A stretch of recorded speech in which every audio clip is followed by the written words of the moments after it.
নমস্কার এভরিওয়ান, সবাইকে ওয়েলকাম করছি নতুন একটি রেসিপি দেখার জন্য। আশা করি আপনারা সবাই ভালো আছেন এবং সুস্থ আছেন।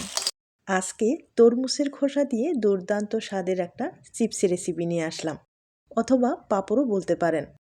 তরমুজের খোসা দিয়ে যে এত সুন্দর একটা চিপস তৈরি হয়, হয়তোবা না দেখলে বিশ্বাস করতে পারবেন না। খেতে ভীষণ সুস্বাদু, একবারে সহজ পদ্ধতিতে তৈরি করা যাবে।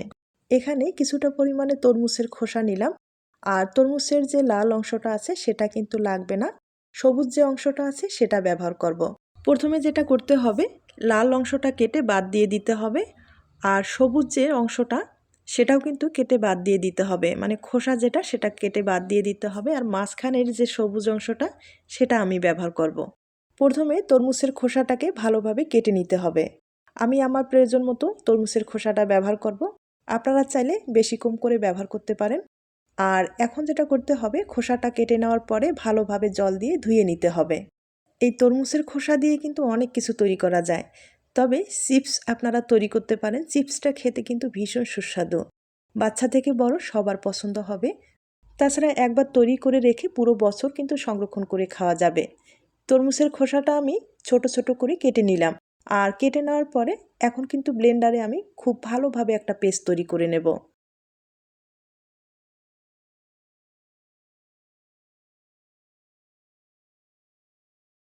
তরমুজের খোসাগুলো আমি সবগুলো দিয়ে দিলাম, এরপরে সামান্য পরিমাণে জল ব্যবহার করতে হবে। এখন খুব ভালোভাবে পেস্ট তৈরি করে নিতে হবে। ভিতরে যেন কোনো রকম আঁশটা থাকে না, আঁশটা থাকলে চিপসগুলো ভাজার ক্ষেত্রে ফুলবে না এবং খেতেও ভালো লাগবে না, দেখতেও ভালো লাগবে না। ভালোভাবে ব্লেন্ড করে নিলাম। এখন যেটা করতে হবে, একটা চালনির সাহায্যে চেলে নিতে হবে। যত ভালোভাবে ব্লেন্ড করেন ভিতরে কিন্তু আঁশটা থেকেই যায়, তাই চেলে নিলে সবচেয়ে বেশি ভালো হবে। তরমুজের খোসা দিয়ে কখনো চিপস খেয়েছেন কিনা জানি না, যদি না খেয়ে থাকেন অবশ্যই ট্রাই করে দেখুন, খেতে ভীষণ সুস্বাদু। আমি আবারও বলছি। আর তরমুজের খোসা কিন্তু এমনিতেই ফেলে দিতে হয়, ফেলে না দিয়ে খুব সহজেই আপনারা চিপস অথবা পাঁপড় কিংবা আপনাদের পছন্দের রেসিপিটি খুব সহজেই তৈরি করে নিতে পারেন। আর আমি কিন্তু পেস্টটা ভালোভাবে তৈরি করে নিলাম এবং ছেঁকেও নিলাম। এখন এখানে জল দিয়ে দিব, আর জলের পরিমাণটা একটু বেশি ব্যবহার করতে হবে, একবারে পাতলা করে তৈরি করে নিতে হবে। আমি এখানে 2 গ্লাস জল ব্যবহার করলাম, আর পাতলা করে একবারে কিন্তু তৈরি করে নিলাম, হয়তোবা আপনারা দেখে বুঝতে পেরেছেন।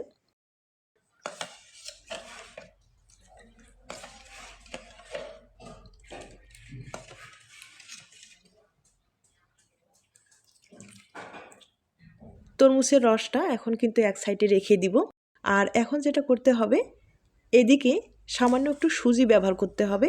আমি কিন্তু একটা বাটিতে প্রায় 100 গ্রামের মতো সুজি ব্যবহার করব। 100 গ্রামের কম হলেও কিন্তু চলবে, কোনো সমস্যা নেই। আমি এখানে প্রায় 100 গ্রামের মতোই ব্যবহার করব। এখন সুজিটা আমি ব্লেন্ডারে খুব ভালোভাবে গুঁড়ো করে নেব। আর এভাবে কিন্তু দেওয়া যাবে না, এভাবে দিলে দানাটা মোটা থাকবে, চিপসগুলো দেখতেও ভালো লাগবে না এবং খেতেও ভালো লাগবে না। তাই মিহি করে গুঁড়ো করে নিতে হবে। আর সুজির বদলে আপনারা কিন্তু চালের গুঁড়ো ব্যবহার করতে পারেন, তবে আটা ময়দা ব্যবহার করবেন না। আটা ময়দা ব্যবহার করলে চিপসগুলো ভাজার ক্ষেত্রে সাথে সাথেই কিন্তু লালচে হয়ে যাবে, দেখতে ভালো লাগবে না। তাই অবশ্যই সুজি অথবা চালের গুঁড়ো ব্যবহার করতে পারেন। এবার চলুন আপনাদের আমি চুলায় নিয়ে যাচ্ছি। চুলায় একটা কড়াই বসিয়েছি, এবার তরমুজের যে রসটা আছে, মানে খোসা রসটা, সেটা কিন্তু দিয়ে দিব। কড়াইয়ে পুরোটাই দিয়ে দিলাম। আর এখন এখানে স্বাদ মতো লবণ দিয়ে দিব। এখন যেটা করতে হবে, সামান্য পরিমাণে ফুড কালার ব্যবহার করব। তাহলে চিপসগুলো একটু সবুজ হবে, দেখতে ভালো লাগবে। আর শুধু যদি আপনারা এভাবে তৈরি করেন তাহলে কালারটা কিন্তু অতটা ভালো আসবে না। একটু দেখার সৌন্দর্যে আমি কিন্তু কালারটা ব্যবহার করলাম, আপনারা চাইলে স্কিপ করতে পারেন, আর যদি ভালো লাগে তাহলে সামান্য পরিমাণে ব্যবহার করতে পারেন। এখন খুব ভালোভাবে মিশিয়ে নেব।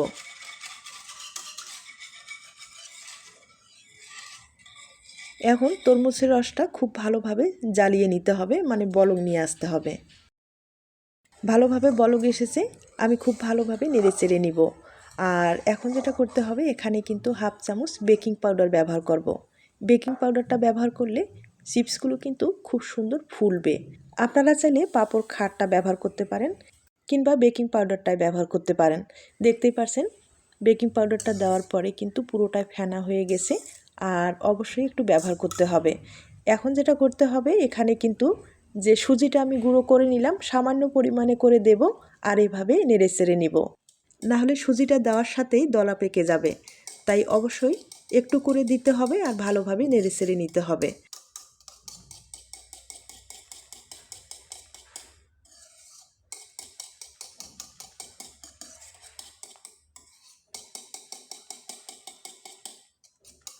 আর সুজিটা দেওয়ার সাথেই কিন্তু মিশ্রণটা ঘন হয়ে আসবে। তাই নাড়াচাড়া কোনো অবস্থায় বন্ধ করা যাবে না। আর আবারও বলছি, ভিতরে লেগে যাওয়ার সম্ভাবনা এখন অনেক বেশি থাকবে। চুলার আঁচটা কম করে দিতে হবে আর এভাবে নেড়েচেড়ে নিতে হবে। এভাবে প্রায় 2-4 মিনিটের মতো নেড়েচেড়ে নিলেই হয়ে যাবে।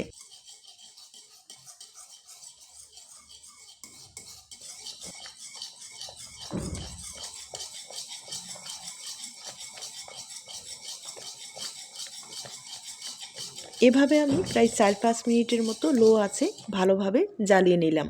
আর মিশ্রণটা দেখতেই পাচ্ছেন ঘন হয়ে আসছে। এখন যেটা করতে হবে, আমি 1 চামচ এখানে কালো জিরাটা ব্যবহার করব। তাইলে চিপসের ফ্লেভারটাও ভালো আসবে, খেতে ভালো লাগবে। আপনারা কিন্তু আপনাদের পছন্দ মতো মশলাটা অ্যাড করে দিতে পারেন, কোনো সমস্যা নেই। তবে কালো জিরাটা একবার ব্যবহার করে দেখবেন, খেতে খুব ভালো লাগবে। আর এখন এভাবে আমি কিছুক্ষণ নেড়েচেড়ে নিব। মিশ্রণটা প্রায় হয়ে গেছে। তবে কিভাবে বুঝবেন যে চিপস অথবা পাঁপড় দেওয়ার উপযোগী হয়েছে কিনা? একটা প্লেটের সাহায্যে আপনারা কিন্তু একটু চেক করতে পারেন। আমি সামান্য পরিমাণে নিয়ে প্লেটে চেক করে আপনাদের দেখিয়ে দিচ্ছি। তাহলে বুঝতে পারবেন যে মিশ্রণটা পুরোপুরি রেডি হয়ে গেছে।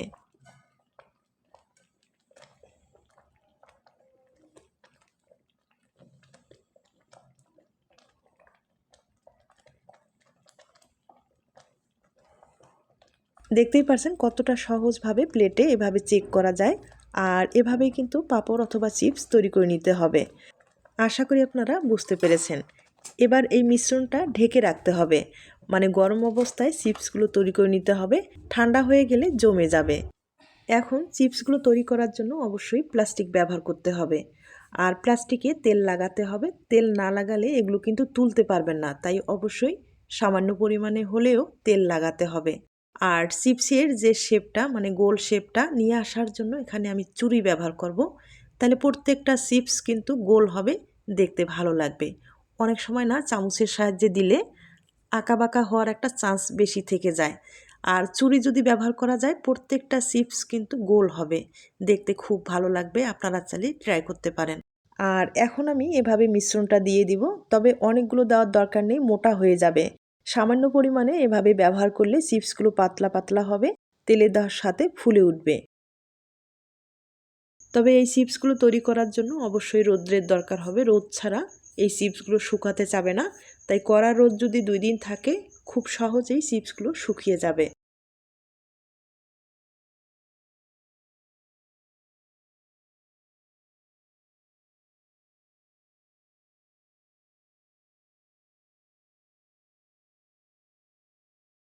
এভাবে আমি কয়েকটা ছুরিতে দিয়ে দিলাম। আর এগুলো যেহেতু দেওয়ার সাথেই কিন্তু জমে যাবে, তাই ছুরিটা তুলতে কোনো রকম সমস্যা হবে না। দেখতেই পাচ্ছেন কতটা ইজিভাবে ছুরিটা তোলা যায়। আর প্রত্যেকটা চিপস কিন্তু সমান হয়েছে, আপনারা হয়তোবা দেখে বুঝতে পেরেছেন। এভাবে যদি গোল হয় না, দেখতে খুব ভালো লাগে। একই ছুরিতে কিন্তু আমি আরও চিপস তৈরি করে আপনাদের দেখিয়ে দিচ্ছি। তবে হ্যাঁ, যতটুকু সম্ভব গরম অবস্থায় এই চিপসগুলো তৈরি করে নিতে হবে, ঠান্ডা হওয়ার পরে জমে যাবে। আর যদি কোনো কারণে পুরোটা ঠান্ডা হয়ে যায়, তাহলে কিন্তু একটা কাজ করতে পারেন, এই বেটারটা হালকা করে আবারও গরম করে নিতে পারেন, কিংবা ফুটন্ত গরম জল একটু ব্যবহার করতে পারেন। তবে নর্মাল জল ব্যবহার করবেন না, বা হালকা কুসুম গরম জলও ব্যবহার করবেন না। অনেক সময় দেখা যায় কি, চিপসগুলো ফেটে যাওয়ার সম্ভাবনা অনেক বেশি থাকে। তাই বেটারটা একটু কষ্ট হলেও হালকা করে একটু ফুটিয়ে নেবেন। ফুটিয়ে নিলে আর কোনো রকম সমস্যা হবে না।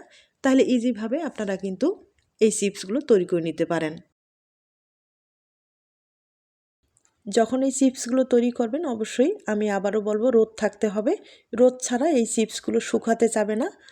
আর যে জায়গায় রোদ আছে, আপনারা কিন্তু প্লাস্টিকে বিছিয়ে এভাবে চিপসগুলো তৈরি করে নিতে পারেন।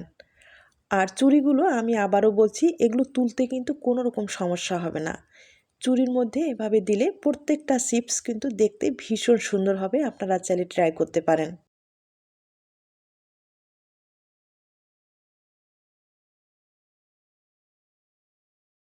এভাবে কিন্তু আমি অনেকগুলো চিপস তৈরি করে নিলাম।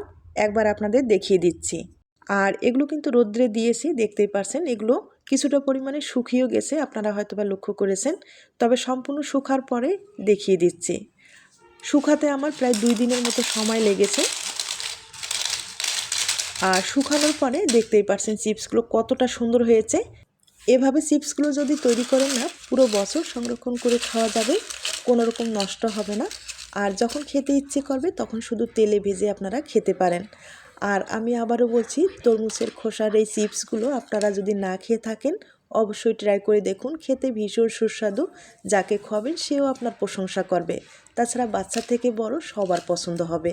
এবার চলুন কয়েকটা চিপস আমি ভেজে দেখিয়ে দিচ্ছি। চিপসগুলো একবারে মুসমুসে করে শুকিয়ে নিয়েছি।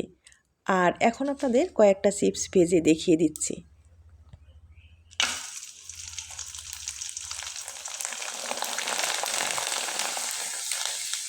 দেখতেই পাচ্ছেন চিপসগুলো তেলে দেওয়ার সাথে ফুলে কিন্তু ডবল হয়ে গেছে। দেখতেও ভীষণ সুন্দর হয়েছে। বাজারের চিপসের চেয়ে কোনো অংশে কিন্তু কম হয়নি, হয়তোবা আপনারা দেখে বুঝতে পেরেছেন। আমি আপনাদের আরও কয়েকবার ভেজে দেখিয়ে দিচ্ছি।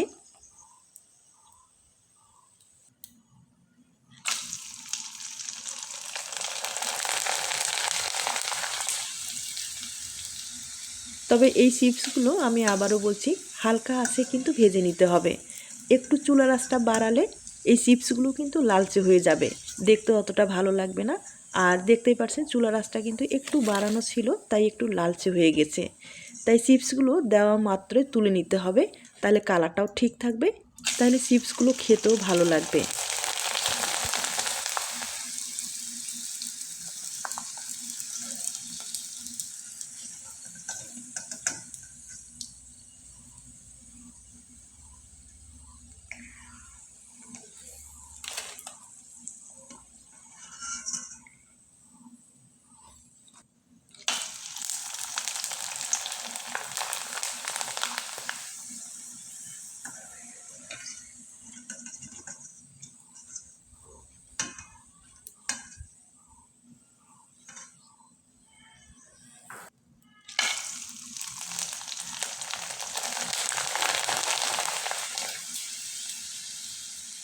চিপসগুলো যখন ভেজে নেবেন মনে হবে যে ভাজতেই থাকি, এতটা সুন্দর লাগে।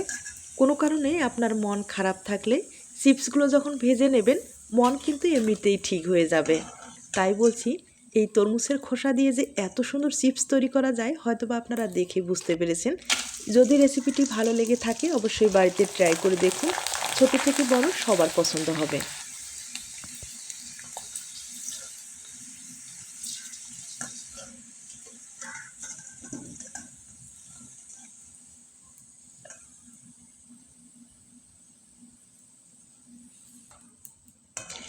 আমি আপনাদের অনেক কয়েকবার ভেজে দেখিয়ে দিলাম, এবার পরিবেশন করে দেখিয়ে দিচ্ছি।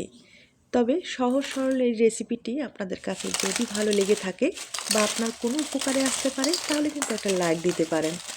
আর এখন আপনাদের ভেঙে দেখিয়ে দিচ্ছি। আর প্রত্যেকটা চিপস কিন্তু খুব সুন্দর হয়েছে, আপনারা হয়তোবা দেখে বুঝতে পেরেছেন। আর কতটা মুচমুচে হয়েছে শব্দ শুনে হয়তোবা বুঝতে পেরেছেন। আজ তাহলে এ পর্যন্ত, নতুন কোনো রেসিপির সাথে আবার দেখা হবে। সবাই ভালো থাকবেন, সুস্থ থাকবেন।